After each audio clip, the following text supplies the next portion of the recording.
লাইফে first time আজ আমি যাচ্ছি নেলস করাতে সিঙ্গুরে টুম্পা চক্রবর্তীর কাছে।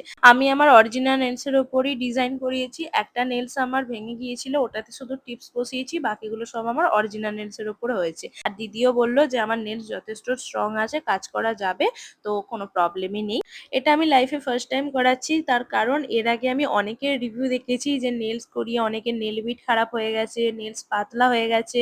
তো আমি ওই জন্য কখনো নেলস করাতে চাইনি, বাট অনেক রিভিউ দেখার পর, অনেক মানে ফলো করার পর দিদিকে আমি ফাইনালি দিদির ওপর ভরসা করতে পেরেছিলাম যে না, আমার নেলস এর কোনো প্রবলেম হবে না। আর সামনে যেহেতু আমার দুটো বিয়ে বাড়ি আছে, তো আমি দিদিকে বলেছিলাম এমন একটা ডিজাইন করে দাও যেটা দুটো বিয়ে বাড়ির সমস্ত আউটফিটের সাথেই যাবে, কারণ দুটো বিয়ে বাড়ি আর দুটো বিয়ে বাড়ি মিলিয়ে আমি অনেকগুলি আউটফিট পরবো। আর দিদিও আমাকে সেরকমই একটা ডিজাইন করে দিয়েছিল, গোল্ডেন আর সিলভার মিক্স করে একটা ক্যাটসাই করে দিয়েছিল, আর তার উপরে গ্লিটার দিয়ে ডিজাইন করেছিল, যেটা খুব সুন্দর লাগছিল দেখতে। এটা হচ্ছে আমার ফাইনাল লুক। আমার তো ভীষণ পছন্দ হয়েছে, তোমরাও দেখে জানাও কেমন হয়েছে।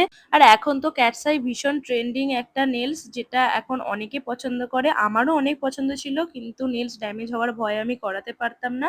অনেক ভাবনা চিন্তার পর ফাইনালি আজ করিয়েই নিলাম। এরপর বিয়ে বাড়ির অনেক ব্লগ আসতে চলেছে, ততক্ষণের জন্য সবাই ভালো থেকো, সুস্থ থেকো, বাই।